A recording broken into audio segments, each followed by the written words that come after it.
Yo, what is going on, people? Welcome to Throwdown, episode 367. I'm your host, Tony Polanco, and tonight I'm joined by Emilio Lopez, Sup, people? How's it going? Carlos Romero, Yo, yo, yo. Brett Murdoch, What's up, everybody? and Brian Manjoma. Hello, hello, hello. All right, we're back. I wish we could have recorded the previous conversation we had, but, we can't do it. I will just say, because shout out to Logic Wins, by the way, because he asked us if we're going to talk about the G4 stuff. I'm like, no, we're not going to touch that. But we were having a very spirited discussion about it. But, yeah, we are aware we're not ignorant. We know what's going on. But throw it down. We're actually here to entertain you. Are you not entertained? We're here to entertain you, man. We welcome everybody. That's how we do it around here, man. Anyway, so Adam, he says he may be here a little bit later. He's working on a review. I don't want to say for what game, but he's working on a review. And Chris is out of commission. Chris is in the Mandalorian rejuvenation chamber. Yes, right now. He's in the Boba Fett one. Yeah, there you go. Yeah, he's in that. Yeah. Funny thing about that, but if you think about it, the Boba Fett show is the Mandalorian, because he is a Mandalorian. He is officially the Mandalorian. Yay! There you go. Well, think about it, because he was the only Mandalorian you ever saw in the Star Wars universe until recently. Well, until the prequels, where they said he wasn't actually a Mandalorian, but a dumbass clone. Yeah, that's right. He was like, but he's like a special clone. Yo, by the way, am I the only one that is kind of bothered by that dude's teeth? Like, he has it looks like dentures or something. Every time I'm like, dude, what's up with that? Tyra Morrison, literally must have went in and got his, he literally looks like he's got chips for teeth. Manny, by the way, you're roboting a little bit. Yeah, he does look like he has chickens. Not hating on him, but it just stands out. I'm like, okay. I'm like, you're a little too young for dentures there, bro. Yeah, I still haven't seen the show. Hopefully, it's still roboting. Let's talk again. Yeah. Oh, yeah. You are hard. Not only are you roboting, but you're frozen in place. Try turning off. Manny's been frozen in carbonite. There you go. I think. Damn, he really is frozen in carbonite. Manny's internet is like, fuck this, we're out. Yeah, for you guys, Manny, just log in and log out. That'll probably help. Close the thing. It looks like Manny's in deep thought about something there. He's like, what is this bullshit going on at G4? Anyway, stuff happened this week, people. Big stuff. Yeah. Real quick, shout out here. Logic Wins. What's going on, brother? Mighty Nerd and Barry Burton holding it down as always, man. Yo. Hope everyone is doing well. We are doing very well, sir. Thank you for asking. That's what I like about Mighty Nerd. Every time Mighty Nerd shows up, he's like, how's everybody doing? Hope everybody's doing well. Every time. I appreciate that, man. It's been years too. He's been doing it every year. Yeah, every year. Yeah, he never stops, man. It's great. Thanks, man. There you are. So, Manny, before, yeah, exactly. So, Manny, before you were frozen in this one pose where it looked like you were in very deep thought about something. You were looking down. But it was like, what is the state of the world? What is the meaning of existence? You're very contemplative, you can make a statue out of that and put it in the Smithsonian, You know what I'm saying? That dude and shit. What is it thinking about right now? What is it? What are those things called? Micro expressions? You can literally, between happy and sad, you can find something that feels a little bit different, a different emotion in there. Oh, micro expressions, not the other one, right? No, not yeah. I thought you were going to say that. I was like, oh shit. Not microaggression. Oh, he said it. I didn't say it. Is that a bad word now? I don't know. Yeah, I'm not safe space. Yeah, we can't use that word. Although I will say, whenever I hear, when I first heard the term, I just imagine someone choking you, but not very hard, like a microaggression. You know what I'm saying? Or I don't know. Here's a microaggression. It's like someone pokes you. Dude, I always thought of it as like somebody being a dick with micro machines. Yeah, that works too. I mean, you know. Hey, Brad, you like micro machines? Yeah, like there's a tiny Bigfoot truck. Like, Yeah, you got to talk really fast like the micro machines guy. You know. To me, it sounds like you're just going, oh, okay, I'm good. Yeah. It sounds like someone's just poking you. Like, is that a microaggression? Why you be so aggressive microly, bruh? You know?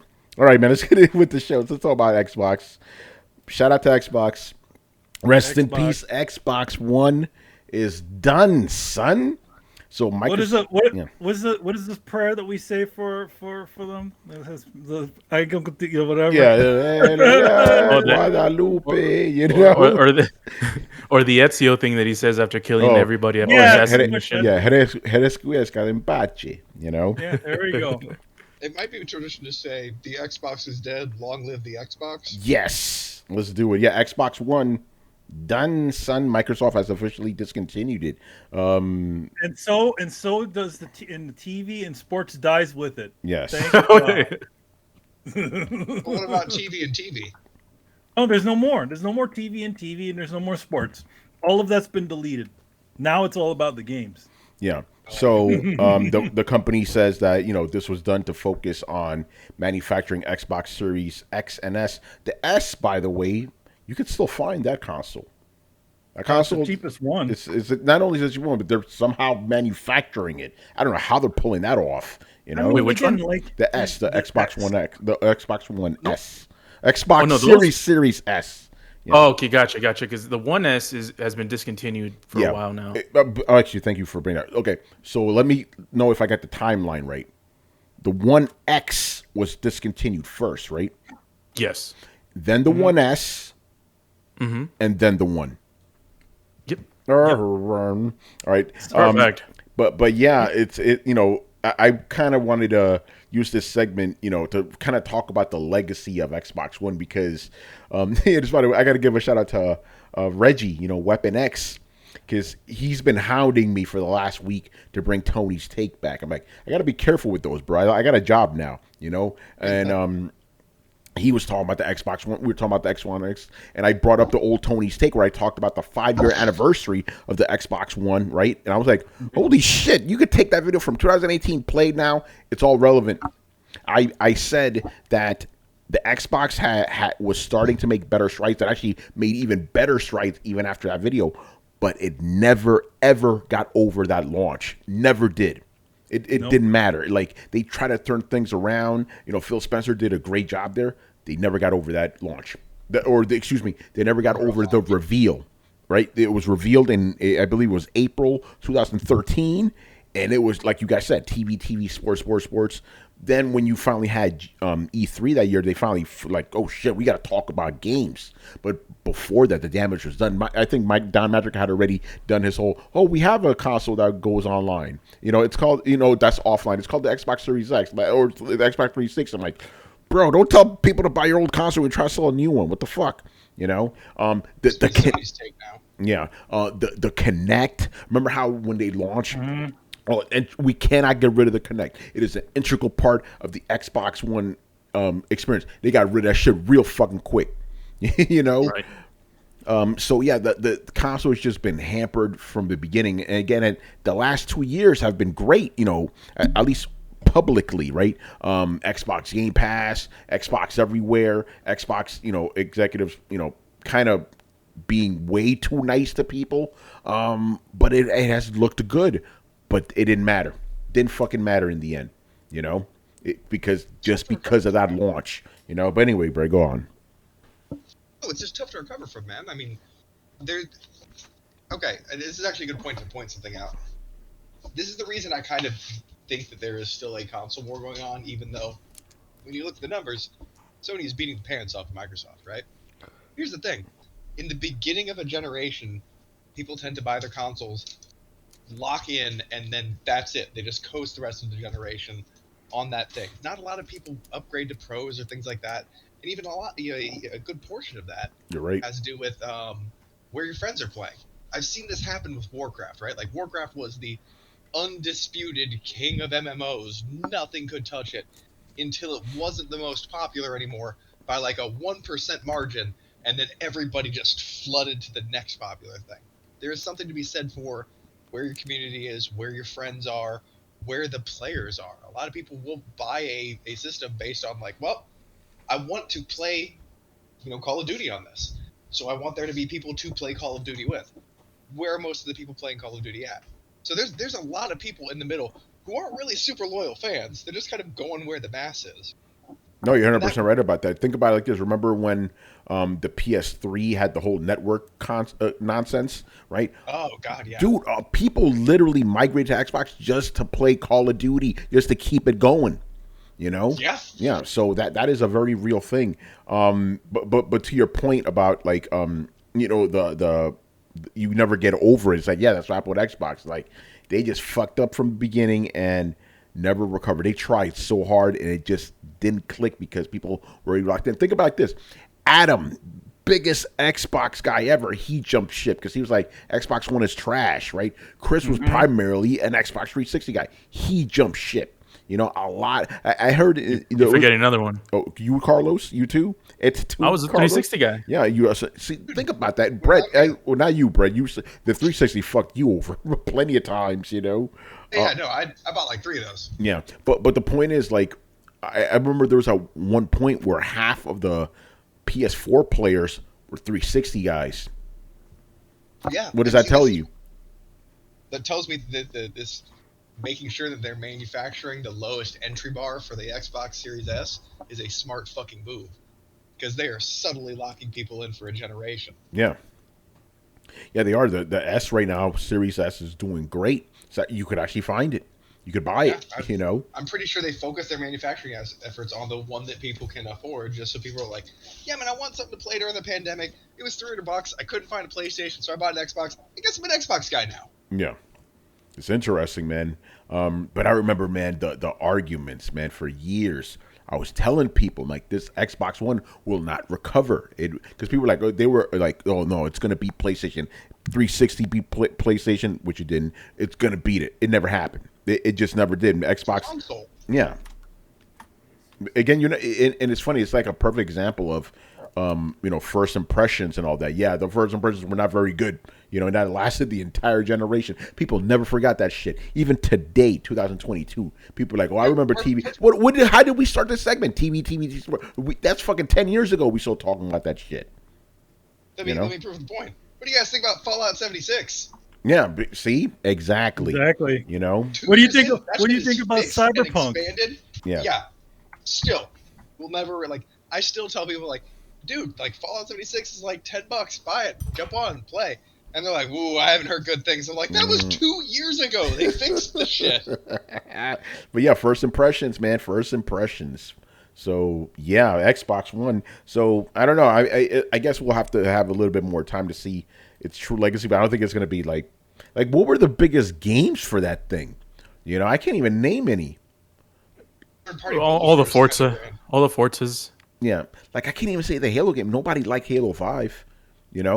Gears 4, Well, if Infinite is technically a Xbox One game, so yeah, that is true. That is true. But Halo, Gears, and Forza. What happened, Brett? I actually think they abandoned a lot of their fan favorite franchises, and that was part of the problem. And they're now resurrecting them, which I find. Well, they didn't abandon them. They released Gears, they released Forza, but the thing is, the fans didn't care. Fable, but I'm talking about the 3 core ones, Yeah, no, that's what I'm saying. They slimmed it down to their 3 core flagship titles, and then they stopped kind of focusing on the other stuff.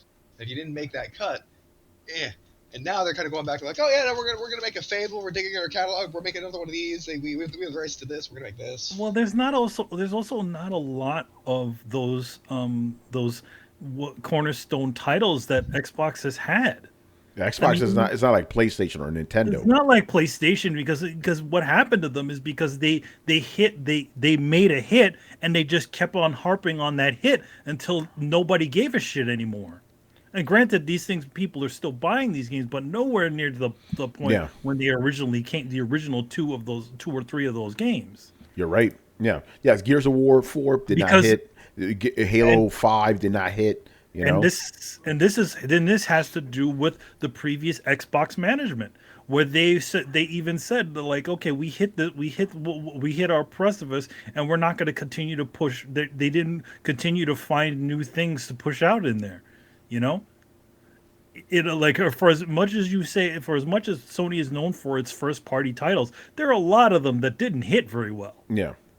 But they still made those investments in those titles regardless. And I feel like that's the one thing that Microsoft stopped doing after they hit their Halos and their Gears of Wars and their Forzas and their and also Fable was also like a what more of like a sort of middleware sort of idea, you know. They didn't keep with those things. They didn't keep trying to find the new things. And for every single generation of PlayStation, you can literally name a whole new batch of titles that are, that have essentially defined that generation. Yeah, I don't think we're gonna have any for this generation. But I that's a story for another day, you know. I was gonna ask Tony, like, how do you think all this talk about how a generation launches, like, how is it gonna affect this generation, which is weird as shit now? Yeah, this generation's like, I don't think it's gonna be good. And we're gonna on the next story. It's actually about PlayStation. They're doing the opposite of what Microsoft is doing. This generation, dude. I think we talked about this before.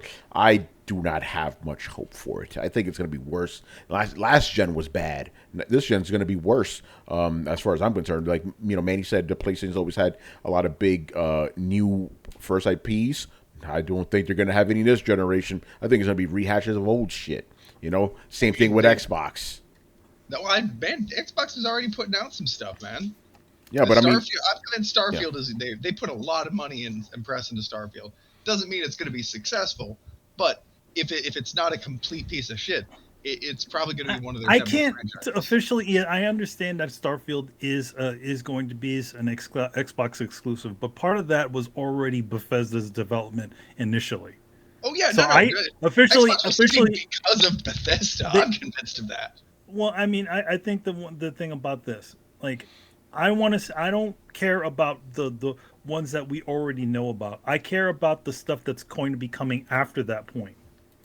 The stuff that we don't know and the stuff we don't know the names of, and how those things, because those will be the games that are under the official Xbox regime, not these ones that are just leftovers like Starfield and what was it, I think isn't Elder Scrolls is that's officially something that's for the next round. Yeah, it is. Yes. Yeah. Yep. But yeah, man. What else can we say about Xbox? Here's the thing: Throwdown has been around to cover the entire life of this thing. Yep, we have, which is really crazy. If you think about it. We started in PlayStation 360 era. So. Yeah. This one was a full generation that we have existed for, and we did shows about this, about the about the TV bullshit. All that we were there from the beginning. We were there from the beginning. Yeah, so I mean, I think in general that this generation taught them that they can fail. Yeah, and it was good because they turned things around. They turned things around. Or they haven't turned it around monetarily, I don't think, or at least in popular opinion. I guess I should say popularity wise, they haven't turned it around yet. But they have, at least for people who are paying attention, they have turned it around. For perception wise. Public opinion wise, I feel like it's a lot better with this round than it is from the previous one. Yeah, because it felt like they, back in those days, they were what they considered themselves the premium, the premium console, the one that sounds familiar.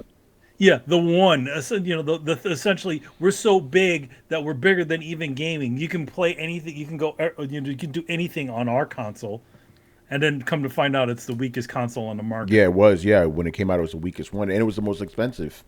I'm pretty sure they just called a mulligan. Like if you really look at Xbox's behavior over the last generation, they stopped trying like a year and a half in. They kind of as soon as Kinect was no longer viable, like, okay, so the entire operating system, we're gonna take it out. But now we're all that we're left with is half a gimped system. We just have to go to market with this. Okay, I guess we're just going to market with this. Fuck it. Let's just plan for the next one. And so you you saw a lot of investment, a lot of internal things moving around, acquisitions, things like that. So it looks like they're ready to do really well this generation. They haven't even actually shown that hand yet, though. But I still believe that they now have the muscle and the development power to actually, as soon as people start getting over kind of what Manny said, actually, and that's a hurdle they're going to have to get over. People need to think of the games that are coming out of the acquisitions as Xbox branded games, right? Yeah. You can't just be like, oh, Bethesda released a game, but it's a Microsoft exclusive. That's not going to have the same draw when you think about like the games of this generation than if you really attach the Xbox insignia to it. Yeah, no, yeah, that's a good point. But yeah, I was just thinking about how, again, I said this shit 4 years ago. I said that Xbox One was done, and the only hope that was left for Xbox branding, or the Xbox brand, I should say, was in the next gen, which is now. So yeah, there's hope. There's hope that the acquisition, like you said, that's gonna do a big help, because that's always been Xbox's problem. They don't have games. Let's be honest here. They don't. Yeah. Now in one foul swoop, they literally have a bunch of companies with a bunch of titles, well-known titles. They literally own the history of PC gaming. Yeah, they do. Right now. So I feel like they're in a better position, I think, as far as the Western market goes. When it comes to a variety of titles, things that people have heard of, studios that people trust. Yeah, and of course, we got to talk about the xCloud. That's going to bring Xbox to a lot of people. It's like, hey, you know what? Xbox One is discontinued, but you could play Starfield on your Xbox One with xCloud, and it'll be good. You're not missing out. And then as a lot long ago, rest in peace, Xbox One. But at the same time, they've also proven that the X version of the Xbox One X, that actually plays a lot of the supposedly next generation titles pretty damn well. Yeah, too bad it discontinued it. And in a lot of cases, better than a PlayStation 5. Oh man. But yeah, so I'm guessing, man, you meant Series X, right? Or Series X? Not Series. The One X. The One X actually does play a lot of the new titles. Has that been tested? It actually has been. Where? It actually does play. It actually does play it better than the Series S. Where are you getting this from? Digital Foundry, son. Digital Foundry. Okay, I got to check that out, because Xbox One X has been discontinued for 2 years. It has been, but those games, a lot of those games play better than the S. Interesting. Very interesting. It seems weird. I'm not sure if it's a goodwill thing or if it just happened that way, but they seem to be not gatekeeping their hardware. They're like, if it can run on the hardware, you run it on that hardware. So you don't even need the hardware specifically. It's like, yo, you got a phone, play Xbox. Again, we've said this before. This is not about the fucking hardware. It's about the ecosystem. Yep. It's about the service. It's not about fuck consoles. They're at another level right now. They're like, okay, it doesn't matter. You can play your shit anywhere, and we'll try to give you as comparable of an experience between all of them. Yeah. Oh, I want to address some real quick. By the way, shout out to you. Hey, Byron, what's going on, brother? So yo. He goes, there's no way Microsoft or Xbox is going to beat Sony at the console game at this point, but they're going to be much better than the 1 years and at least sell half of Sony's generation. Here's the thing. And even Phil Spencer said this. They're not trying to outsell PlayStation in terms of consoles. They're going another route. Their Xbox Game Pass is where it's at for them. Here's the thing. In general, when it comes to console games, people like to throw out the numbers of consoles and all that other stuff. But in general, most studios, most companies are literally operating at a loss with these consoles. What if these guys, and they mostly make their money off of the actual content, the actual games. That's where they make their money at. So if we're skipping the middleman and we're just going straight to the games, they effectively save themselves a lot of money. Yeah. Instead of having to go through all the process of making new consoles every X amount of years, they'll be like, all right, it doesn't matter. Yeah. So yeah, who knows? I mean, I still think they're probably gonna have another console generation, but they could just be like, hey, here's a stick it on your TV and play some Xbox. You know, well, I think if there is going to be another Xbox, it's going to be just like it's just or going the to be just Xbox. like I mean, aren't some TVs already going to have the Xbox Game Pass app on it? yeah. Yeah. Samsung Look, TVs, I believe. Go ahead, Carlos. I got a prediction. Uh-oh. Predicting. Miss Cleo again, man? I'm gonna do a Miss Cleo. Tape this, screen grab it, whatever, trim it. I don't know what the hell they call it. Clip it. Clip That's it. what There it you is. go. Throw down, clip it. Throw down clips. Where the next generation for Microsoft is gonna exist, but not in the way that you're gonna think. I agree. They are going to make a Surface Xbox. So there's not going to be a console Xbox. You know the Surface tablet? I was about to say, like, we're talking about the Microsoft Surface Pro, right? You're talking about that, the Pro? Yeah. Okay, the Surface. Like- Okay, got you. like that. Yeah. But there's going to be a SKU that's going to be the Surface Xbox or something like that, the Xbox Surface or something like that. They're going to use that because all you need is xCloud. That's all you don't need. And those things are kind of powerful too. But all you need is xCloud, and the Surface line is actually a pretty decently popular line. It's not an Apple competitor by any stretch, but it it does its fair share of numbers. So I think the next generation is not going to be traditional consoles. It's going to be a Surface tablet branded as an Xbox, and I think that's the best way to approach the next generation because it's kind of doing kind of like a Switch. The Switch, people are going to try to compete with the Switch, like the Steam Deck and all that stuff. But the Surface tablets are already a thing, and they can already today play Xbox games on the cloud. So all you have to do is you don't have to manufacture these consoles anymore. You're already manufacturing tablets. Do the tablets. Yeah, I do need to bring this up though. Yeah, on the cloud because I did review the Surface Pro 8. And that was one of my knocks. I was like, "Yo, this shit sucks for gaming, man." Because I got because you download Xbox Game Pass. I downloaded Scarlet Nexus. I figured that's going to be a simple game. Not so much. But with xCloud, you're good to go. I agree with that. If it'll be something like that, like the Xbox Surface or some shit like that. That'd be interesting, wouldn't it? The X Surface. The X Surface. I think it'll be a small, niche console where I have dedicated memory and active cooling and all other kinds of buzzwords. And a bunch of buzzwords. Essentially just an entertainment hub. Yeah, because the fucking what is it? The Intel integrated graphics. Like, that ain't cutting it. You need some discrete shit in there.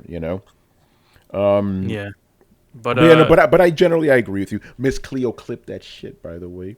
Yo, man, clip that. And just to go over the whole the Xbox legacy stuff. Yeah.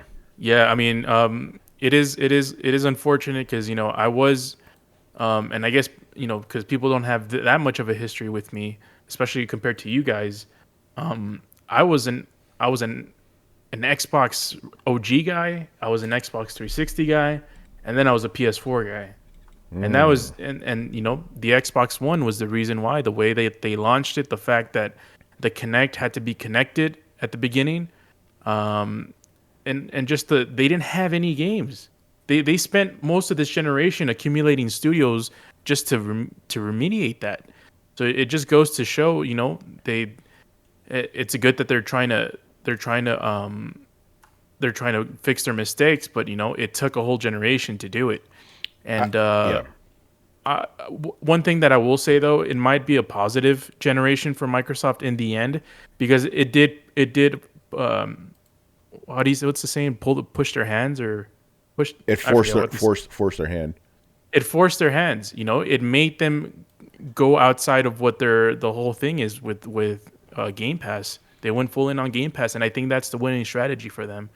And acquiring all these studios, it's something that we may look back for in like 20 years and be like, yeah, that was a tipping point, and that's what made Xbox, what they are today and a successful company. Yeah, I do want to say something you just reminded me. In the beginning, Xbox One actually did have new games, new IPs, right? Sunset Overdrive, Rise, and Ori, right? They all came out around launch, right?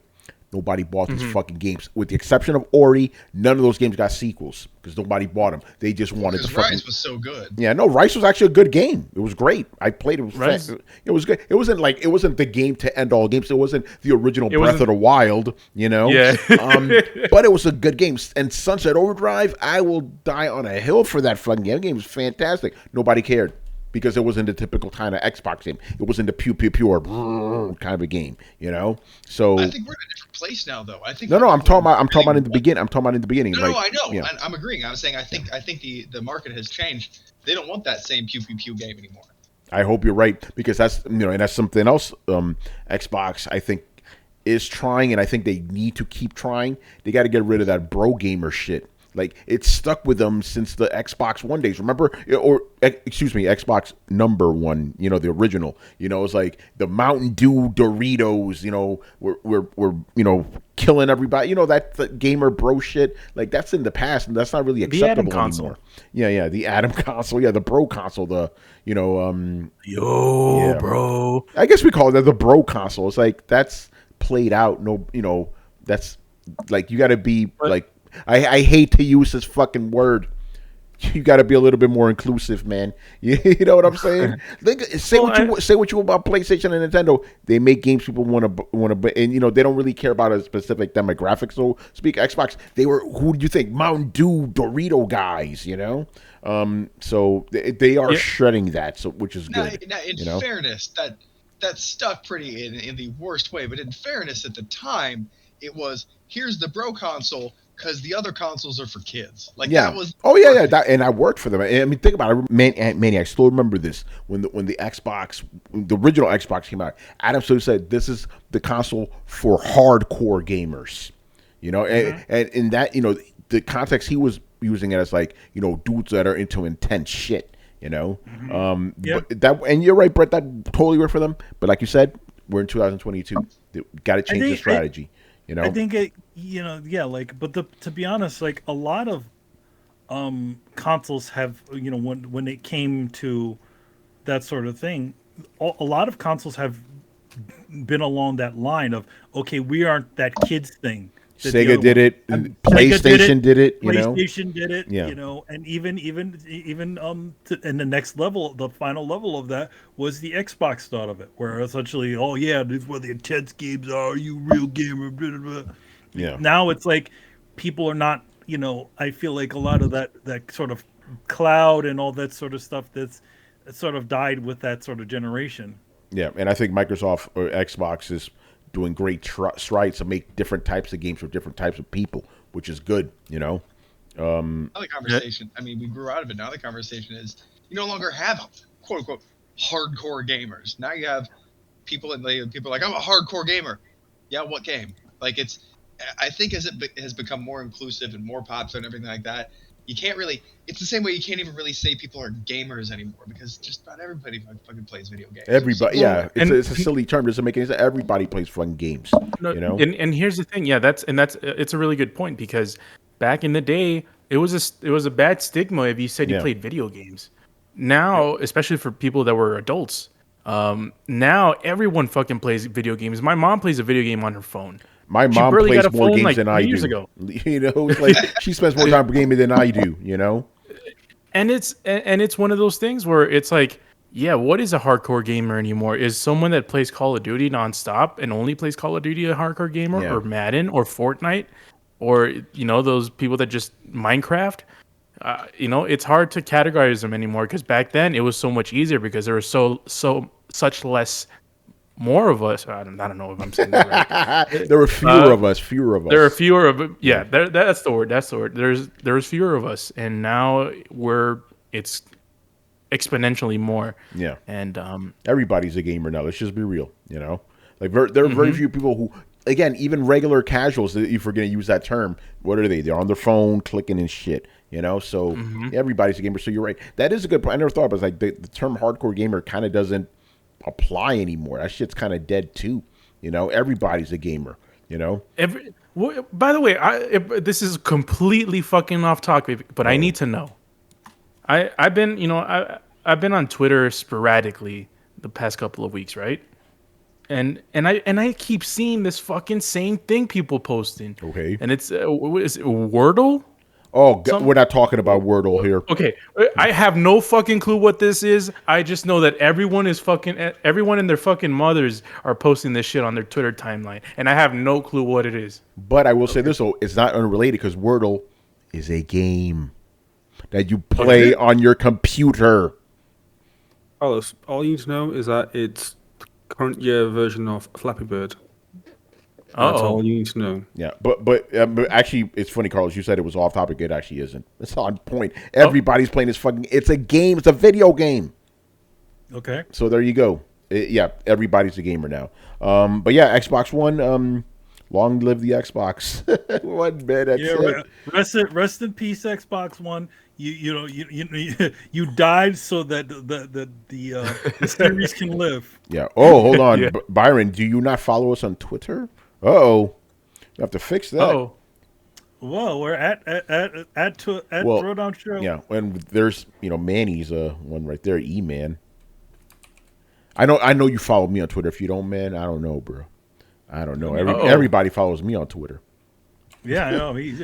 Homeboy's almost got 10,000 followers. I got a goal, by the way. I'm trying to reach 10,000 before my birthday. I'm like less than 50 people away. I think I could do it. Do it. I think I can do it. At that point, after that point, what you could do is you could turn on Twitter's exclusives or some shit. Yeah, right. Man, I always joked around like, hey, Carlos, he wants your at.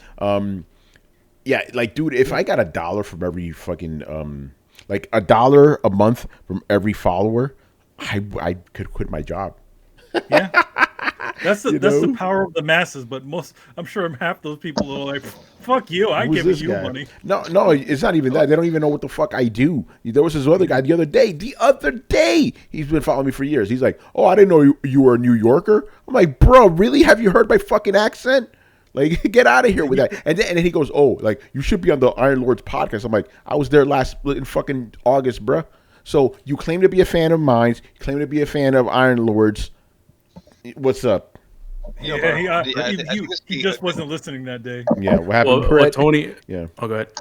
I think this is a good time to introduce your OnlyFans page. Yeah, right. Hey, get them titties.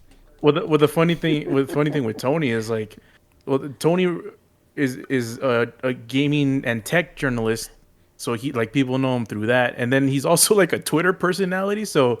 There's people that have no clue he does a podcast or how he sounds. Here's the crazy thing. I talked about this on Twitter, maybe on the show, but I'll break it down again. It's like I don't know the exact wording, but basically the thing that I am most known for is in direct correlation to the thing I'm least known for in terms of money. I'm gonna explain. I am most known for being a quote-unquote Twitter personality. How much money do I make off Twitter? 0 cents. The thing I'm least known for is being a journalist. That's how I make a living. You know how many people go, you're a journalist? I'm like, look at the fucking bio. It's right there. And man, I just saw that check mark and I just thought, whoa. Yeah, and then in the middle, because so the popularity is people mostly know me from Twitter. Then they know me from Throwdown, which what do we get, $100 a year off of this shit? And then journalists, which is how I make my money. Oh, you write? Like, bruh, really? You know how many people have? When you're dropping your video, I'm like, I've never done a fucking video review. What are you talking about? But you said you're a journalist. I'm like, an actual journalist, not a fucking influencer. Yeah, not a YouTuber. Jesus. No, but I knew things changed in the industry, man. When I started going to events, I'm talking about within the last 2 years before the Rona. Because usually when I go to events, is what outlet do you write for? Lately, it was what game do you stream? Like, what? It's fucking nuts, bro. Streaming? What you talking about streaming? Yeah. Anyway, you crazy. Logic wins. He's like, Tony gonna make a killing off that bathwater. No, I'm gonna sell my farts as NFTs. Nah, you gotta be careful with that. Nah, man, you can't do that, man. No, because it gives you a heart attack, right? That's what happened to that girl that was selling her farts. Yeah, you can't. It's not healthy. For your own health, we're stopping you from this madness. Yeah. Yeah, well, this is why she decided to sell fart NFTs instead. I'm not making that up, by the way. Yeah, I don't understand that logic leap. I don't know. Anyway, let's move on here to the next topic. Okay, so Xbox One is being discontinued, and on the opposite end, Sony's like, we're gonna keep manufacturing more PlayStation 4s. You know the reason. You know why? Well, they said because motherfuckers can't find a PS5, so they got to keep cranking them out because PlayStations are in demand.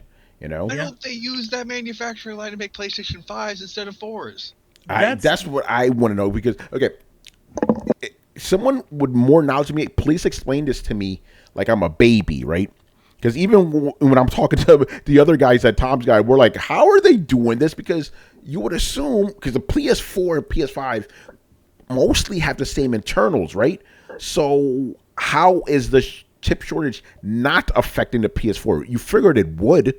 So please explain this to me. How did they just have shit in stock, like just laying around, and they could manufacture them, or like because I can't imagine how you could build a brand new PS4 and it not be affected by the chip shortage. Somebody please explain this to me. I mean, here's the thing. Like, how is it that Xbox is able to get Series S's out there? Yeah, I feel like it's the same. It's the same sort of situation. The price is so is whatever is going into the system is not nearly as expensive as making the big boy console. So they're doubling down on the little one. I go think ahead. they're not investing in the new one, man. I mean, I agree with you completely. I think you hit the nail on the head that it's that basically Xbox is producing their lower tier next gen system, and Sony is hanging on to the last gen system. Tony, I don't think you're wrong. I think it requires mostly the same components. I think it's just a matter of labor, parts, and space to do it. You can only have so many factories, and they can only produce so many things. So, yeah, they are dividing their attention. I'm sure. I am 98.9% sure that if they shut down that line, they could use it to manufacture PlayStation 5s. I don't think that there's a magic powder that goes into the PlayStation 5. It's just the one scarce thing. Like, oh man, we had to put pixie dust in this thing to make it go this fast. And there's a real shortage of that. Okay, this is where Brian jumps in and says, yeah, please, Brian, explain. Okay, this is just purely based on what I understand. Again, I've not read around the topic, but if I would have a strong guess, it would be that due to the chip shortage. Damn it, where is Chris when you need him? Right. Chip shortage. I'm guessing that there are certain chips that is required inside the PS5 that they just can't get out fast enough. Okay, that makes sense. That's why there's not that many PS5s.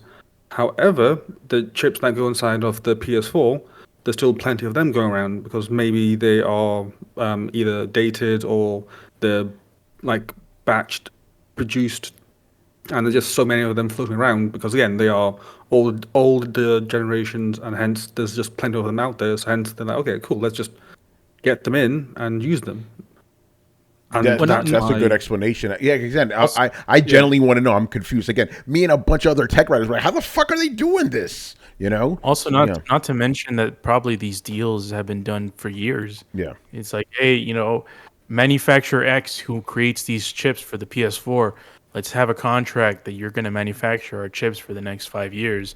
This number of chips for until year 2023, and we get better priority. Over other companies are trying to get chips made for. Hey, you make chips for us, we'll make chips for that. We'll give you a contract. No, you're right about that. Who makes their chips? That's the thing. I have no idea. I know that the CPUs are AMD. Well, the APUs, sorry, are AMD. APUs, yeah. Not too sure about the anything to do with the RAMs or anything like that. So I have no clue. Someone might know. I have a guess. Probably Samsung. Their own stuff. No, they don't. It's all contracted out. It's all, yeah. And I'm guessing that the reason why the Xbox can still make the Series S's, Series S, is SS. Probably because of the chips are slightly different in some way, shape, or form. So I'm guessing it's probably not the APUs that have the problem with. It's probably not the APUs that Sony has the problem with, since they're the same APUs as Microsoft. Yeah. So it's probably something else in there. And because the Series S's are probably not using the same manufacturing line of chips, then they're able to get those out instead. So it could be like a SSD thing, it could be like a RAM chip thing, so it could be some special semiconductor thing. I have no idea, but that's my educated guess on the topic. I was just about to ask if TSMC makes PlayStation. Yeah, they do. They make the chips. They make the APUs. Well, they make the silicon. Yeah. Yeah. So it's it's a lot of that line of command where it's like TSMC makes the silicon, and then it gets ported to AMD where they make the actual chips and all that stuff. It's all. Yeah, it's not just Sony doing it in house. Doesn't work like that. Yeah, but it's supply line issues. It's not necessarily.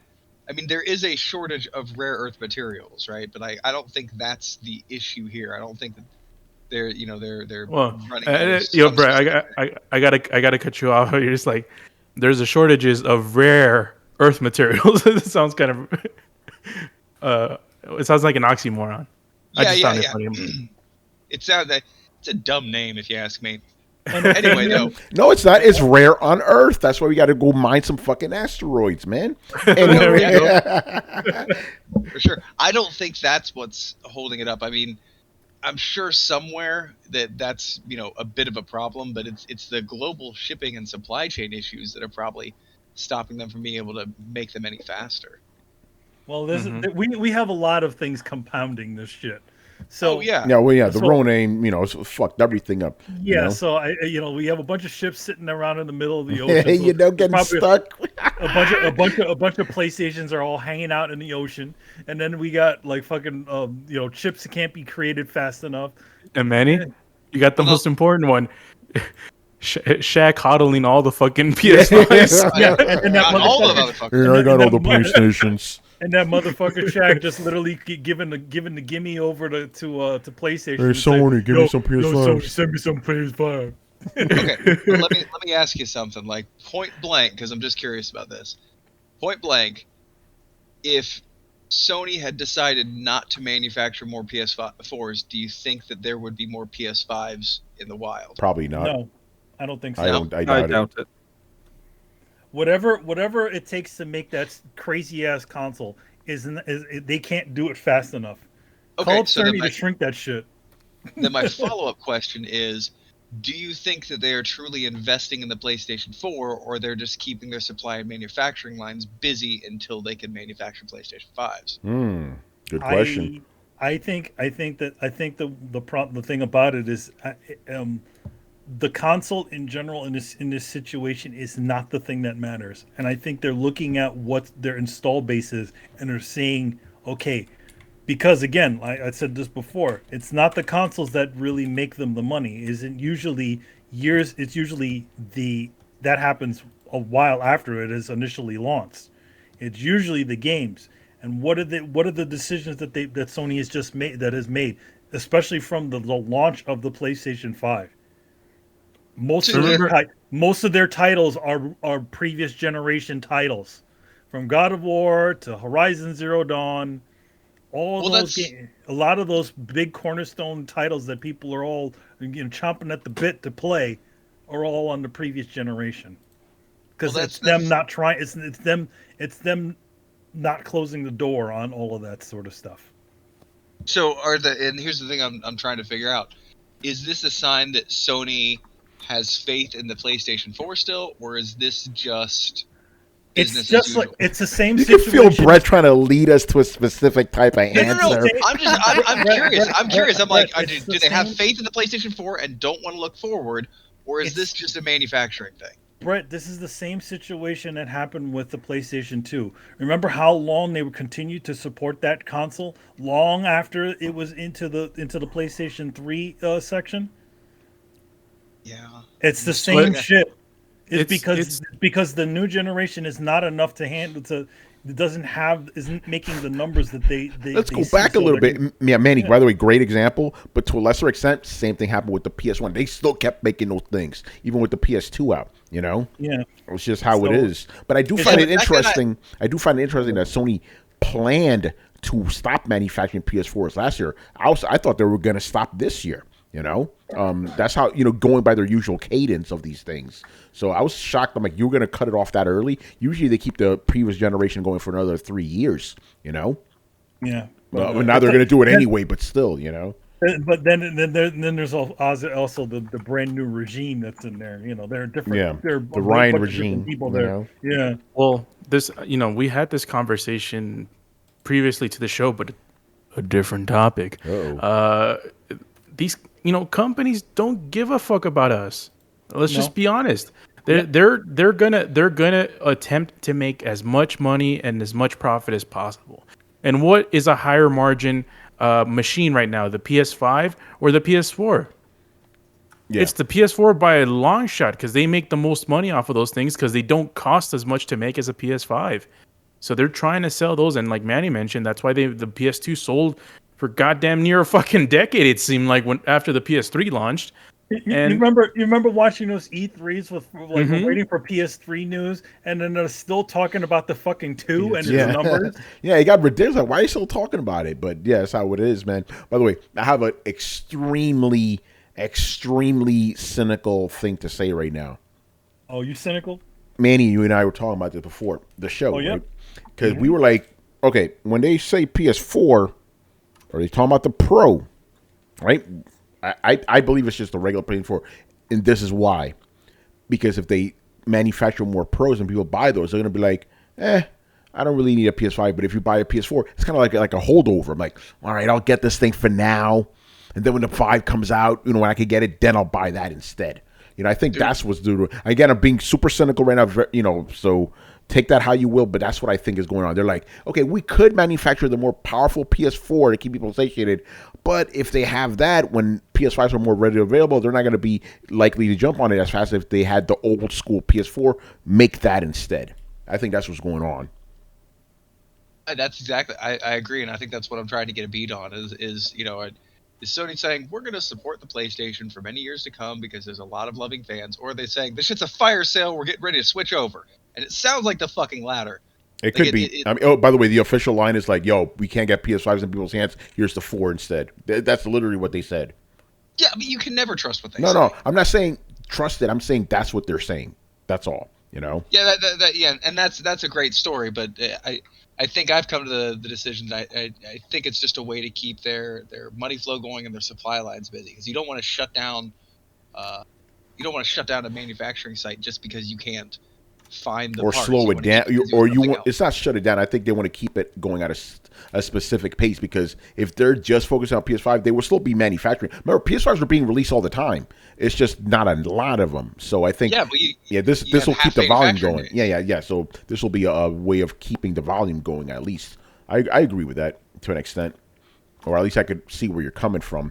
By the way, I'm doing a little bit of research because I was like, how many nanometers is the fucking processor on the PlayStation? It's 7. I didn't realize that. And a rumor's going around saying that the new version is going to be, because they always upgrade them internally and shit, that it's going to go down to 6 nanometers. We'll see about that.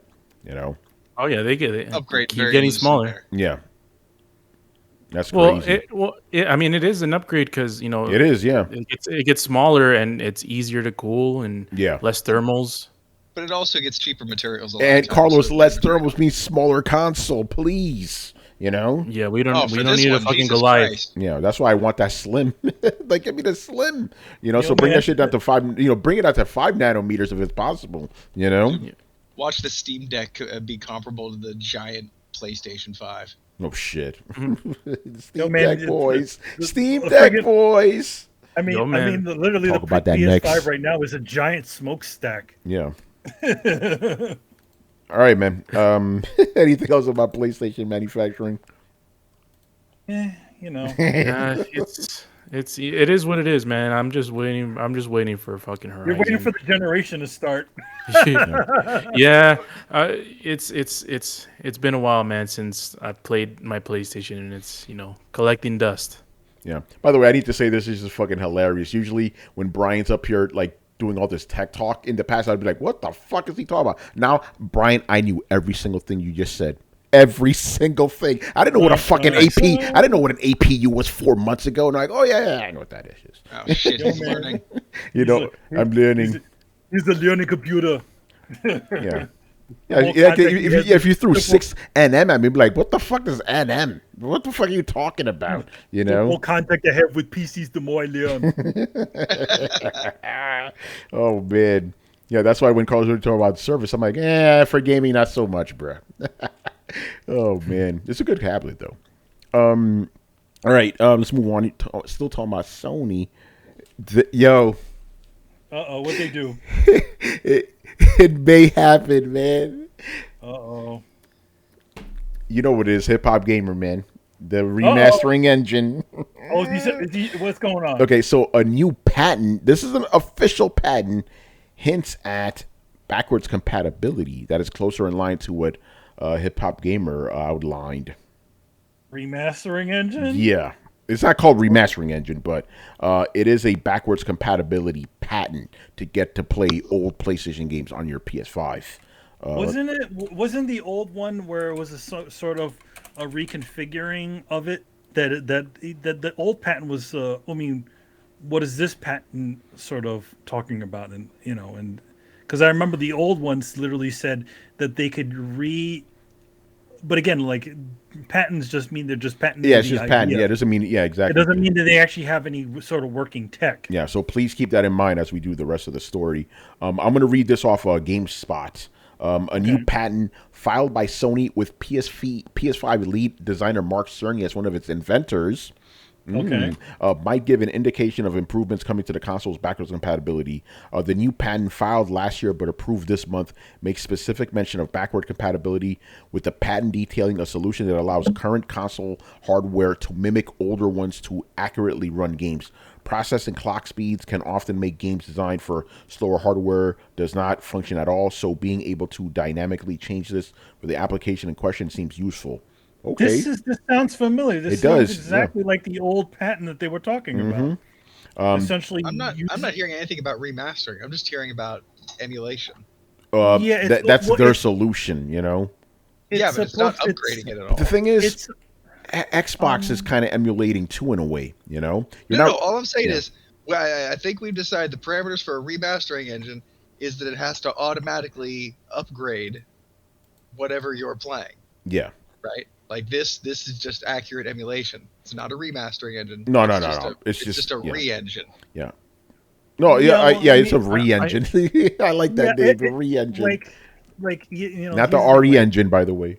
I think the only thing that you can, I don't think any of the textures or anything, we're going to get. Maybe some of the texture filtering and stuff will get a little bit better, and it'll run the geometry at a higher resolution.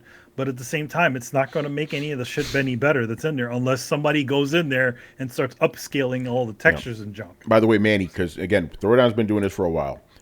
This is what it says. What you just mentioned. This patent isn't detailing anything entirely new. However, with Sony and Sony having filed similar patents in 2017. Yeah, we talked about this before. This is where Hip Hop Gamer got the was talking about previously about this remastering stuff. He says this patent is, however, the first to make specific mention of alternative frequencies for applications, with some lines in the filing making the differentiation between newer, more powerful hardware and slower revisions. Interesting. But yeah, obviously, it's just a patent. It may not come to pass, but it is a real thing. Mark Cerny is behind this thing. Well, here's the thing Mr. about Cerny. it. Again, somebody has to get behind all of this shit so that they can fucking finally close down those old stores. If they can get all of that shit that's sitting on their servers to fucking run on the modern console. Yeah, and let's just be honest, Sony doesn't want. Microsoft is destroying Sony when it comes to backwards compatibility. They need to answer somehow, Yeah, and the thing is that, like, okay, so for them, a lot of their games, they actually have to go in. Well, like their PlayStation 4 game, excuse me, not PlayStation, their Xbox One games are getting, upgrades as far as frame rates. They're not getting better as far as resolution, but it's still something. And they're running better than they would on a normal Xbox One. Yeah. So, again, think about it, dude. You have almost the entire legacy of Xbox, all the way from the beginning. Sony lacks that. Currently, you can play all the Metal Gear Solid games on the Xbox. Yeah. Running at a pretty decent frame rate. That is wild. So, we'll see what happens with the patent. I mean, the patent is real. It's just don't expect it to see the light of day. Yeah, I mean, who knows? It just means that they're essentially putting in their flag in it. But yeah, how much of it is there, we don't know. Yeah. How much of it is working technology? It kind of works like what it's sounding like. It sounds like it's working like a lot of the FPGAs that exist right now. You know what those are, right? Yeah, yeah. Those for those who don't know, FPGAs are essentially hardware that is essentially perfectly hardware mimics a previous console. Yeah, the Super NT has that.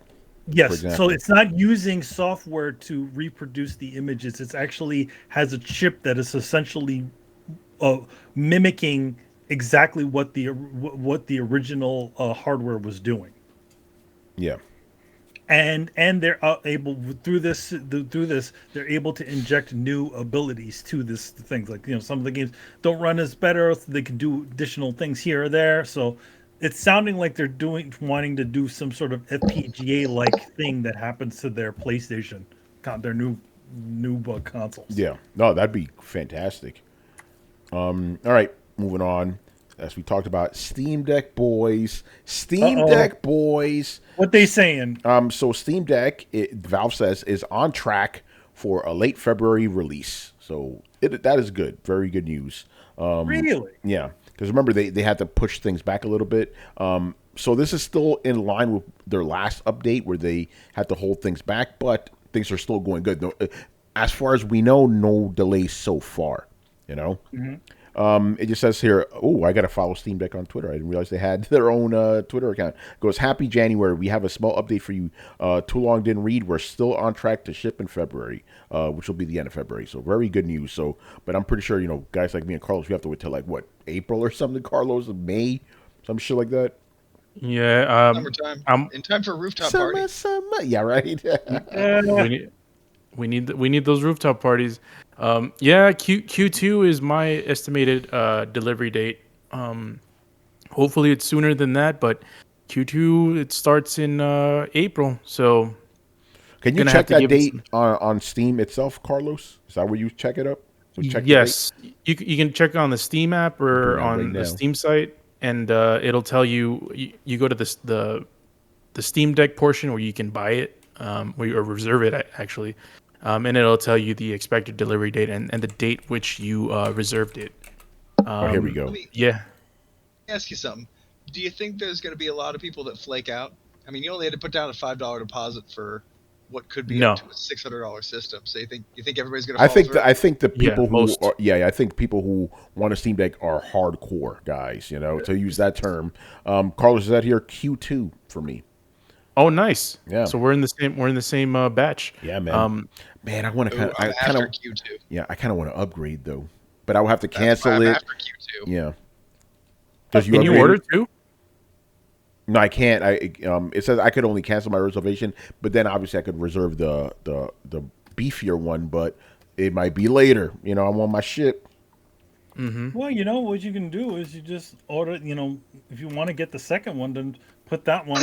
put the call out for that one. Have your current one, and then eventually sell it. No, I can't do. It won't only. Remember, they're limiting things. You can only order one of these at a time. Yo, man, you can't clone yourself, son. Nope. Which is good. They're trying. It's just the other you doesn't get a Steam Deck. Yeah. By the way, I love how Valve was like, "Yo, if you haven't had a Steam account for X amount of time, you ain't getting this shit." I can get one if I want to. Yeah, you can. Yeah, you've been on there. I kind of want that new one. I kind of want the upgraded one, but no, it says orders of after Q. Oh no, I want my shit. You want it now? I want it now, man. And I probably won't be playing that long anyway. I'm just getting it just cause. Just cause. Yes.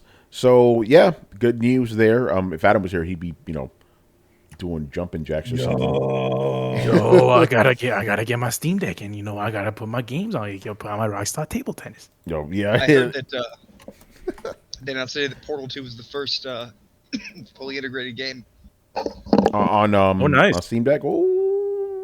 Portal, man. Oh man. Portal 2 Yo, good, man. fucking wish I could fucking play Portal on the airplane. You know, Portal 2, Yeah. Portal Right. 1. I can't do that on the Switch, man. That sucks.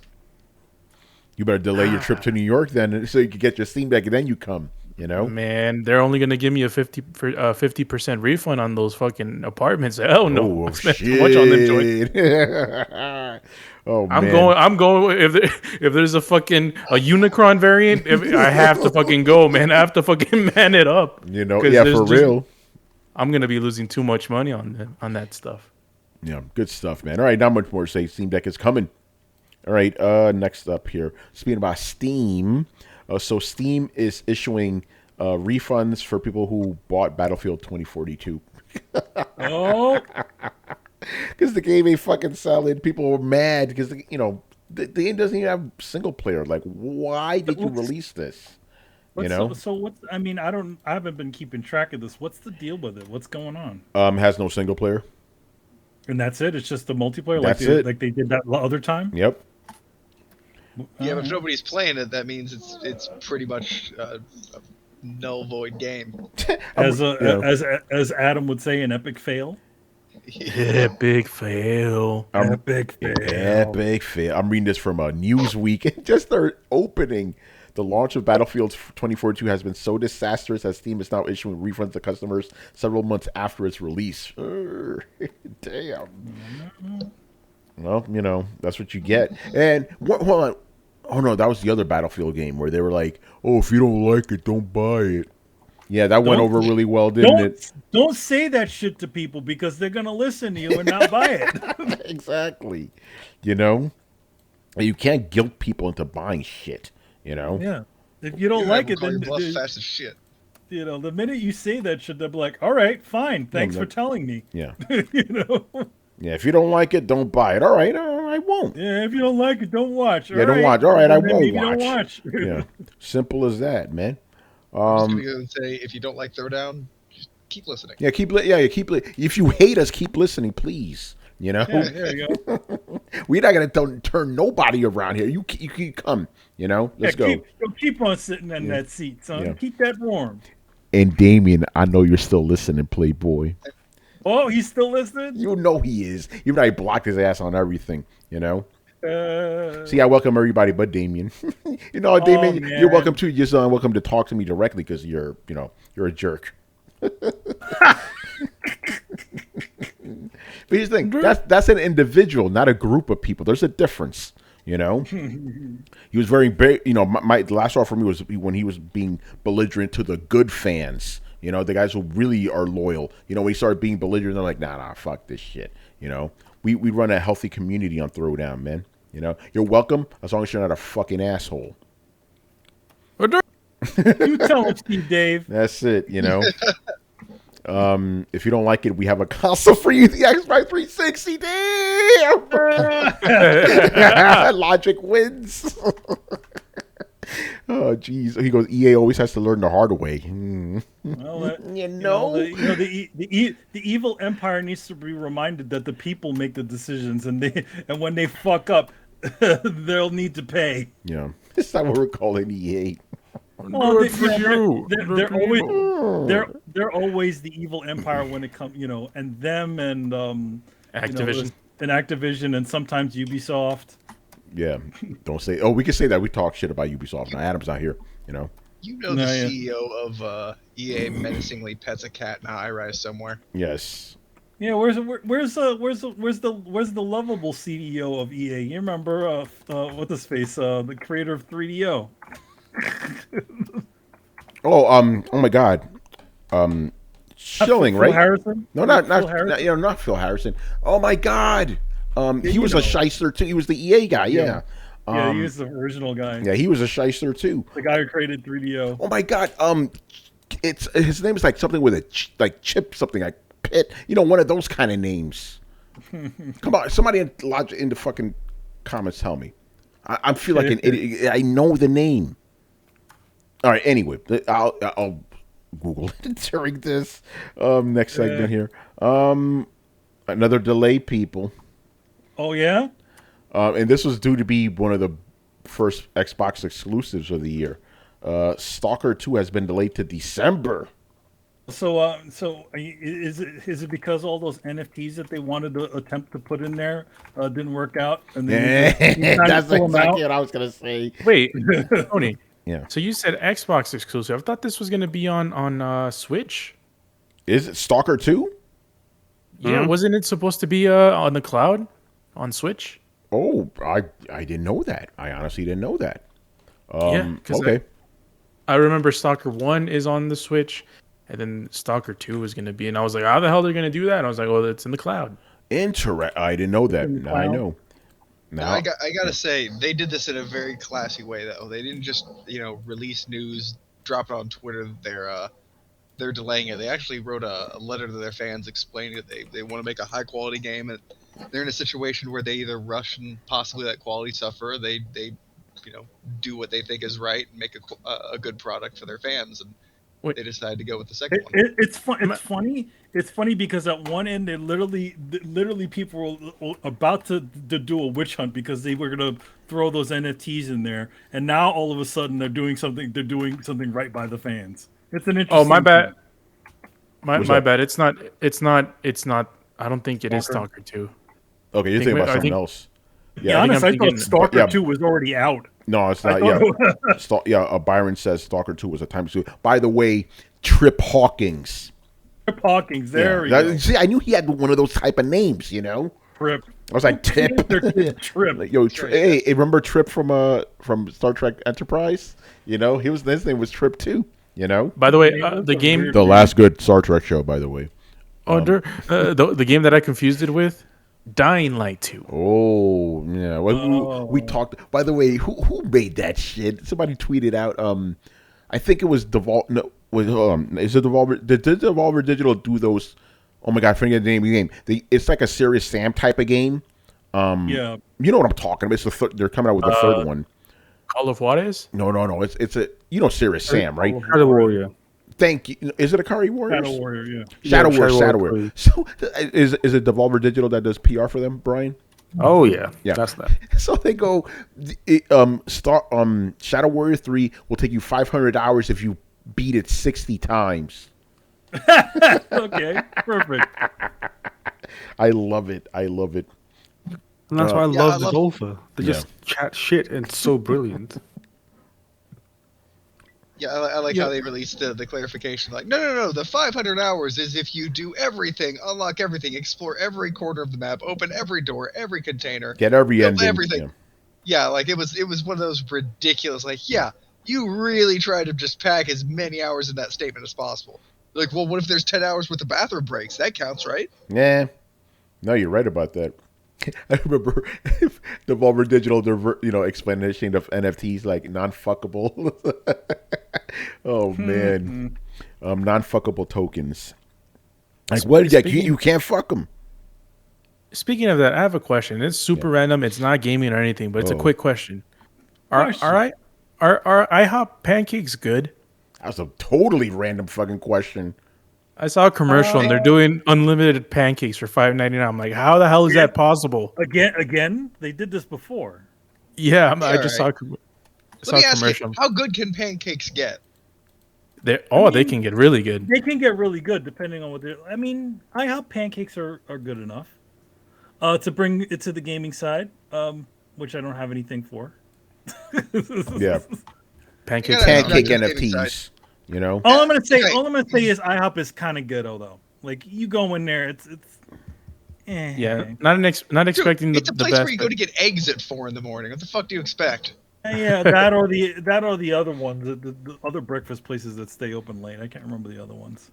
Denny's. Dude, yeah, it's like Manny, that's our spot right there. When you go to LA, Denny's, man. Yeah, Denny's was cheap food. I remember I forgot who it was. Like, yo, why you guys sweating Denny's, man? They were like, they're not in New York, man. We don't got them here. No, we don't. I mean, yeah. Once you go out of New York, you get a bunch of Denny's. Denny's came clutch as fuck. 11 o'clock at night. Like, yo, we're hungry. Let's go to Denny's. Yeah. By the way, I loaded up the food service apps on my phone. So shit, you're ready. I'm ready. Oh snap! Nice. So hey, back to gaming stuff. Here's a Stalker. question I have. Yeah, what's up? NFTs for gaming. Oh no, right? Fuck that. No. I want to ask a question. So, like, the idea of an NFT is it is a unique thing, right? It's a unique code. It's a unique code that ties you to a thing. piece of content that Yes. only you have access to, right? So when all these games are talking about that you only have access to the code. The content could just be fucking downloaded by anybody, you know? Yeah, okay, so here's the question I have. You know, they act like NFTs are, you know, here's a personal thing that, you know, this is, we can't just mass produce this. This is yours, right? So when game companies act like they're going to do this, what fucking content are they going to attach to it? Are they literally having one of their artists produce a one-off sketch that gets tied to a user's account? Because here's the thing: if you're mass producing the things that the NFTs are tied to, the fuck is the point? No, they're not mass producing them though. There's nothing to, like, for example, look what Konami's doing. It's literally an animated GIF of Castlevania. That's it. Does everybody get the same animated GIF? No, there's just one of each. No, yeah, there's just, no, but you could go onto their website right now and right click and save that GIF. I know, and that's not even my point. That is dumb as hell. Yes, but if they're trying to, you know, advertise it to a community of gamers, it should be that everybody gets a different GIF, right? Like, are they actually sitting down? Like, is every single person who plays that game going to get a different fucking GIF? No. Because I can't believe that that's true, at which point they're like, okay, so they're just taking the same GIF, throwing it out, which completely defeats the point of an NFT being unique. No, the code is still unique, because there's the expectation or hope that code will gain value over time, and you could sell it for thousands of dollars or something, you know? How would you do that if it's not tied to a thing? Yeah. It's not even... Exactly. It's a fucking grift, dude. You know, the whole NFT thing is bullshit. It's not even really a real money. The currency attached to NFT is Ethereum. So which you got to convert it. Yeah, which still sounds like a fucking power source from a sci-fi novel. Anyway, we run on Ethereum. Yeah. So I just don't understand. Like, people seem to what is the grift here? People think that they're getting a unique thing, but they just get a code to a gift that everybody else has. Yeah, exactly. Because again, these things are being sold on the promise that they will gain value and you can sell them for lots of money. That's why people are buying these NFTs. That's my whole issue with even the counter criticism of you can just download the GIF or anything. You're not buying a GIF. You're buying a representation of one. Yeah. It's like there's a ledger that has a whole bunch of entries. Each entry is a GIF, and all this does is puts your key into that ledger, saying this is the guy that's tied to this ledger. But it's not something that you can download. It's not something that you can mass produce. It's nothing. It's a ledger that puts your name onto a certain piece of paper, a certain line of code that says, "Hey, this is the person attached to it." And in the website, in the Konami's website or the Square Enix website, the site will represent saying, "Hey, this is the person that is tied to this GIF or whatever." And it's non-fungible, so it's only one person can get one certain type of GIF at a time. I thought it was a number of people could buy that GIF. Like, no, it's supposed to be the one thing. But I've seen not this one, but I've seen like, hey, we're selling 100 NFTs of this GIF. I'm like, so there's 100 people then. Well, maybe it's the same GIF or GIF, whatever it's called. But it's a different code, you know. But maybe it's the same GIF, but it has multiple owners, because I have seen one piece of art that has multiple owners on the same. Yeah. Isn't that okay? That's basically just a limited run of prints. Yeah, it's like a limited run of prints or digital prints or an issue of a number one of a comic book, right? Okay, so yeah. Oh no, Manny, that is the perfect way to put it. They're like, this is issue number one of a comic book. It may accrue in value, and you could sell it later. And you're like, but you printed 9 million copies of this number one. It's fucking worthless. It's Death of Superman all over again. Oh my God, Brett, that's literally what I said. I'm like, hey, I'll sell you Superman number 75. That's what I hear. That's what I hear when I see this NFT talk. Because again, Brett, and you were there too. Remember the comic book boom of the 90s? Tell me this doesn't feel exactly the same way. This is the same fucking thing. Oh, here's Spider-Man number one. It will put your kids through college. We're gonna print 2 million of these. Yeah, no, it feels that, or it feels like McDonald's toys. It's like, oh man, they're collectible because there's only so many of them. Yeah, but you pump so many of them into fucking circulation, it doesn't matter. Yeah, exactly. So you have the option of really just oversaturating the content. And this is worse because it's some fucking digital code. It's a digital code, which makes it even worse. You're not even really getting anything, you know. Well, and to be fair, there are pros and cons to the whole thing. Obviously, the con is it's not an actual physical item, but the pro is it's much more liquid than the item is. The validity to it, you can validate much easier, and it can't be defamed, meaning you can't break it, you can't tear it, it doesn't get damage or anything like that. But it's all speculation at the end of the day.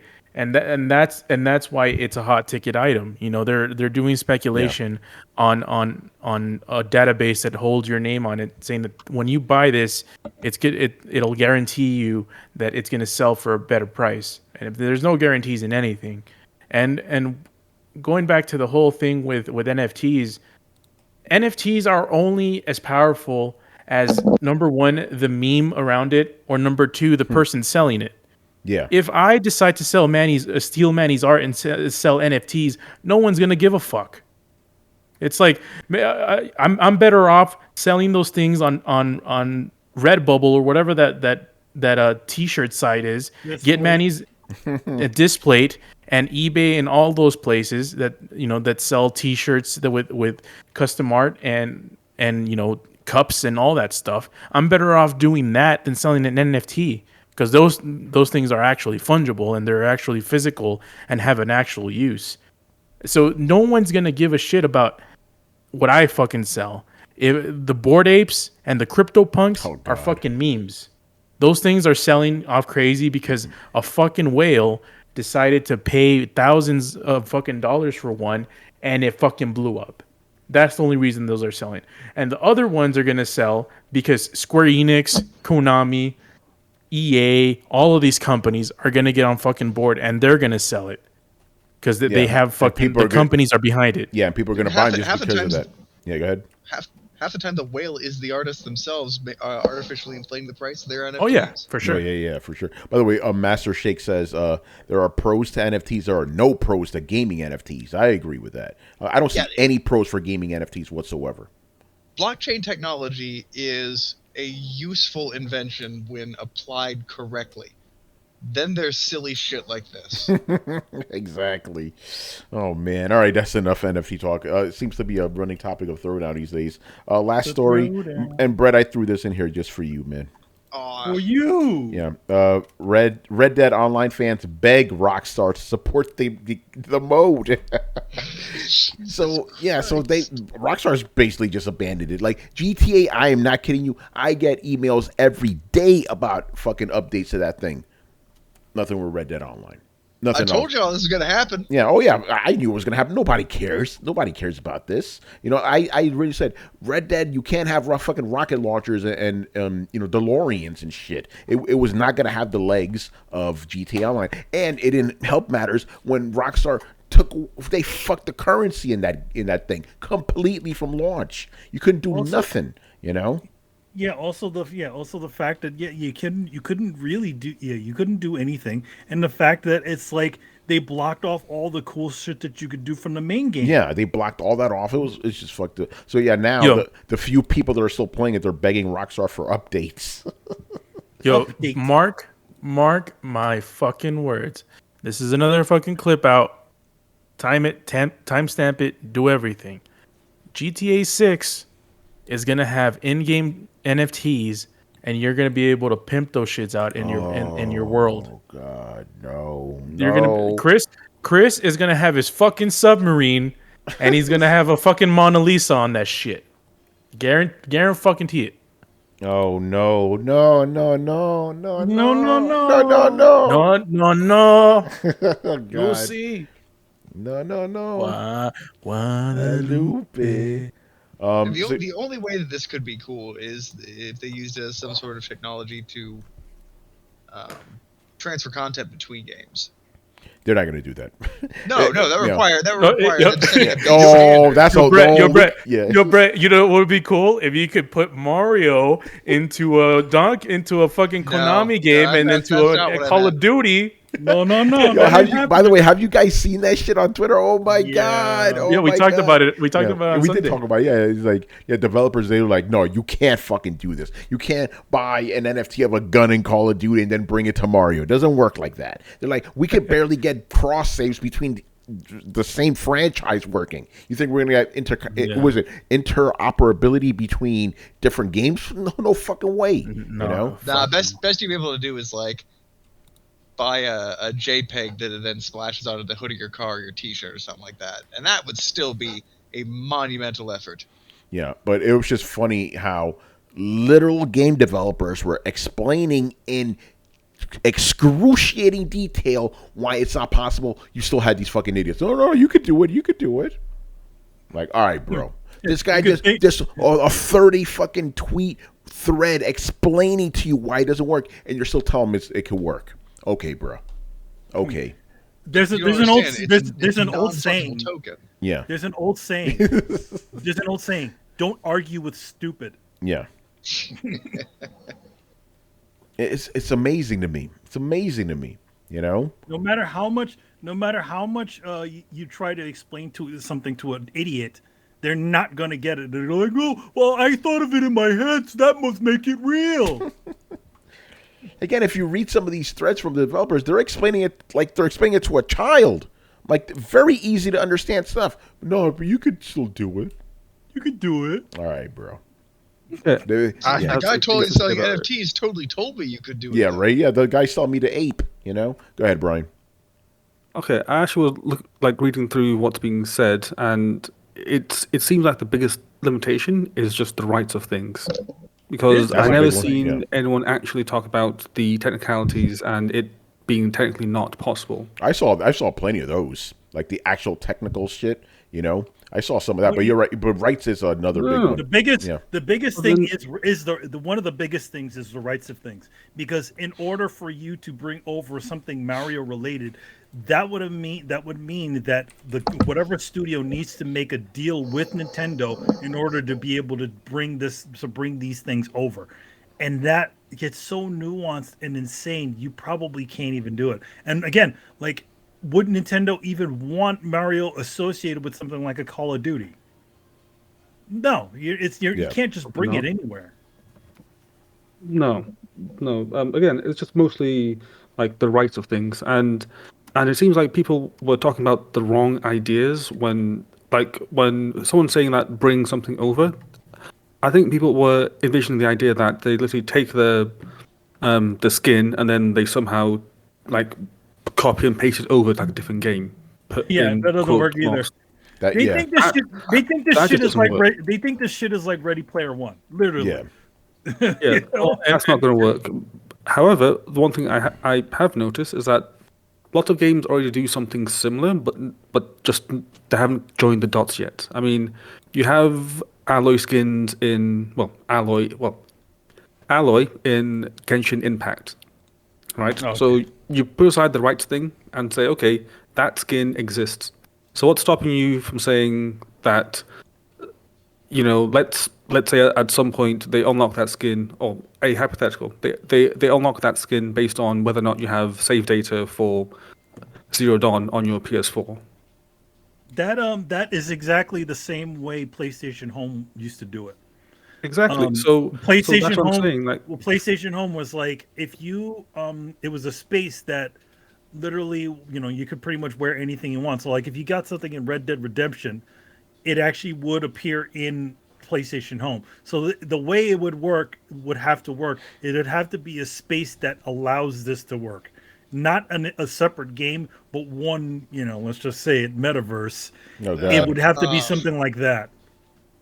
yes, and I think what what was being proposed is that the NFTs is used for that, as that way you can have a standardized way of saving it, and somehow, again, don't know all the details, but from my understanding, it was just like you use the NFT as a non-standard save file that each game reads from and says, okay, like which which content do you have, and then it shows that content for that player by reading that save file.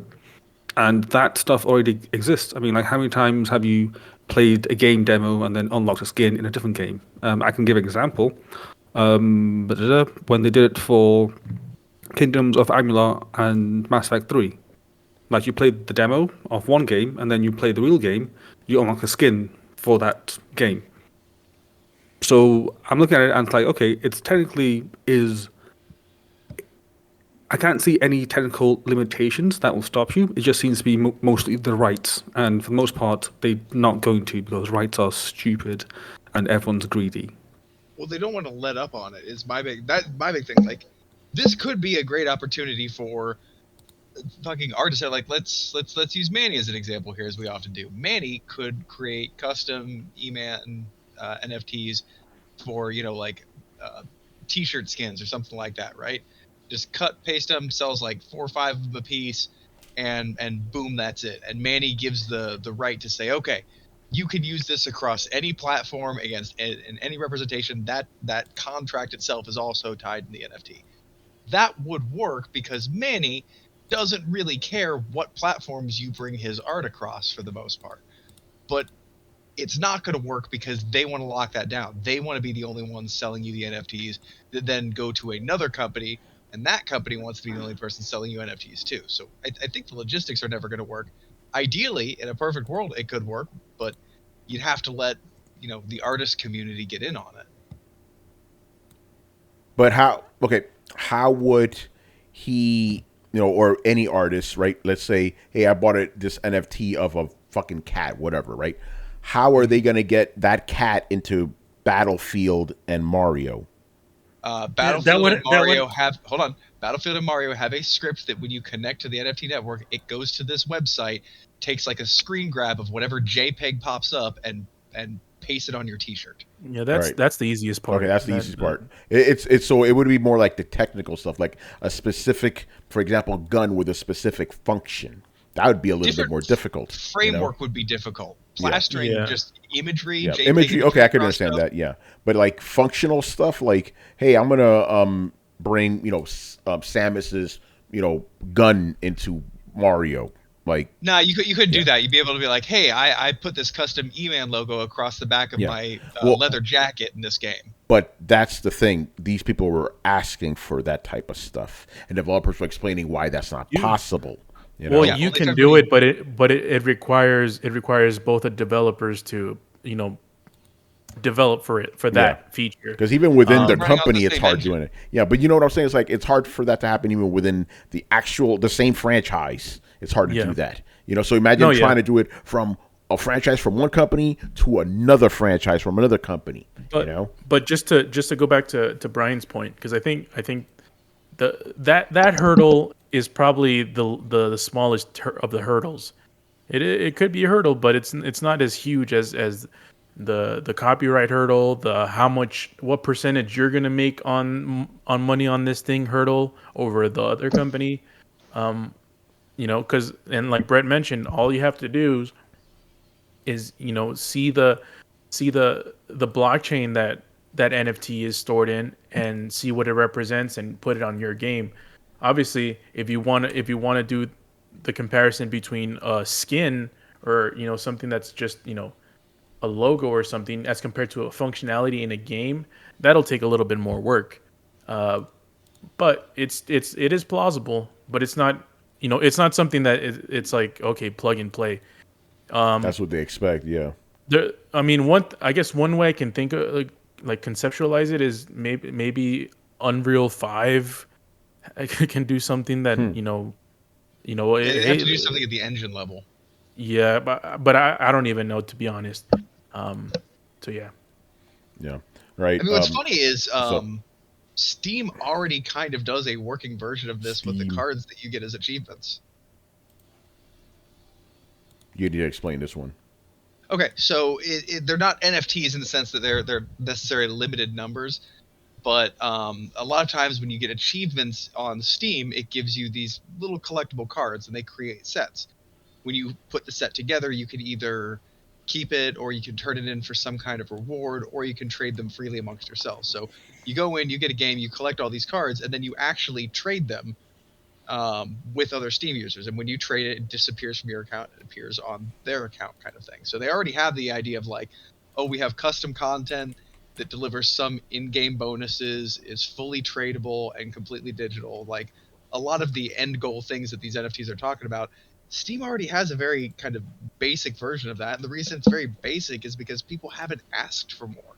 People love the card thing, but nobody's trying to get them to let me bring this gun into this thing by turning in this card. It's they realize that there are limitations. So it's interesting to me because this has been around forever. Nobody seems to give a shit, but now all of a sudden they're like, oh yeah, I want to be able to get stuff in a game and then trade it with other people for rewards, or carry it over to another game.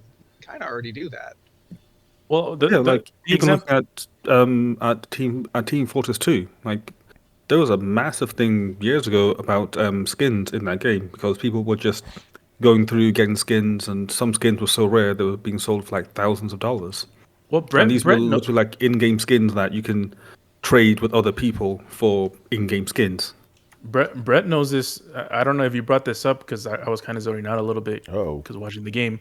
But Brett, you mentioned, remember World of Warcraft did this in to an extent with the auction portion of the game. So yeah, exactly. And people sold gold. The people what is it?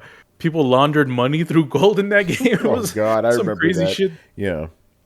So kind of similar things have been done, and something that I mentioned in the previous show is, a cool thing.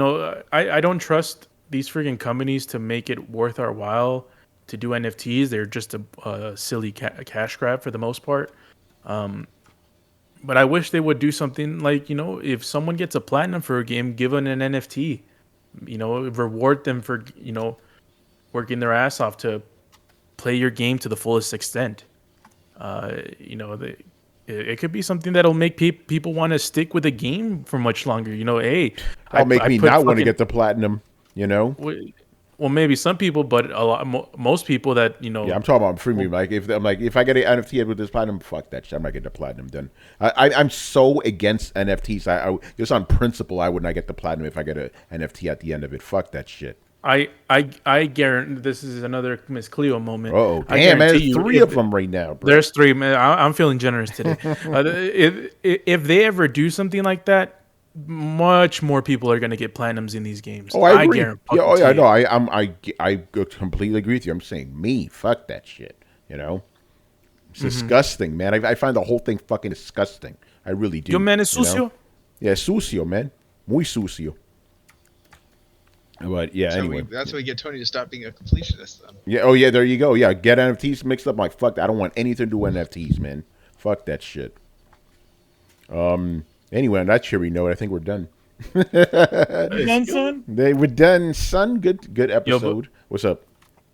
I will say this: if you make a lot of money out making the platinums, hardcore gamers are gonna make a comeback. Yeah, right. Imagine that. I think the bottom's gonna fall out when people realize this thing's a fucking grift. Like again, it's like I've seen this with the comic book boom. Like when people finally like, oh, this is all a fucking scam.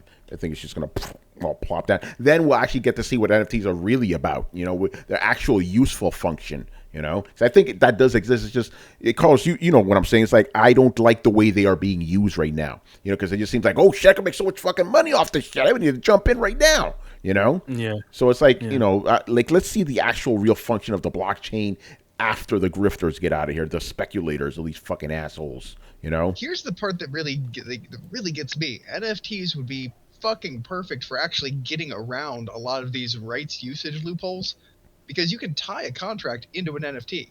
It would be as simple as saying, we waive the right to refuse the use of this image on any basically saying this image is free use across whatever platform you want to use it across. Boom, you're done. You just circumvent all of these company-to-company dealings and just say, like, yeah, this free to use it on whatever, man. Yeah, I don't think companies. And I know that you can do that because generous. artists do those kinds of contracts all the fucking time. Yeah, I don't think companies are going to be that generous, you know? No, but that's the problem. And that's the thing that really fucking grinds my gears. They could actually do something very similar to what they're promising, but their own greed is going to stop them from actually fulfilling the promises that they're getting people so hyped up for. Oh my god, that's crazy. All right, we're done here. Manny, what you got? Nothing. Just in the process of creating things. So obviously, as always, just stay tuned for what we got going on, what I got going on, because I'll let you know. Good stuff. Yeah. Carlos, do we have anything to announce? I don't know if you're going to be part of this. Yes. This weekend we are going to be reviewing The Eternals, the movie, MCU movie that I guess most people forgot about. I want to forget about it. I haven't even seen it. I'm sorry. It's on Disney Plus finally, so most people get to watch it, and that wanted to watch it but didn't want to go to the theaters to do it, unlike Spider-Man. Yeah, it's going to be a review with Miss Dana Abercrombie. And the rest, and hopefully some more of the Coalition folks will be there, and me and Tony probably. I don't know if Mr. Seeley will be part of the show, but we will see. I'm literally just watching this movie so I can participate in the podcast to shit on it. So I don't think this movie's going to be any good. But I apologize in advance. All right, yeah, it's that bad, right? Jesus Christ. All right. Yeah, we're done here. So make sure you follow Throwdown on Twitch and Twitter, and join the Discord where Mob Hits is always dropping the craziest rumors. I don't know where he was tonight, man. I felt that absence. You can find Throwdown on any podcast app by searching for Throwdown Show, and you can visit throwdownshow.com to listen to past episodes. And if you are on YouTube and you enjoyed the content, make sure you hit like, subscribe, and hit the bell to be notified when videos go up. They go up for you on Friday and Monday night, so be on the lookout for that.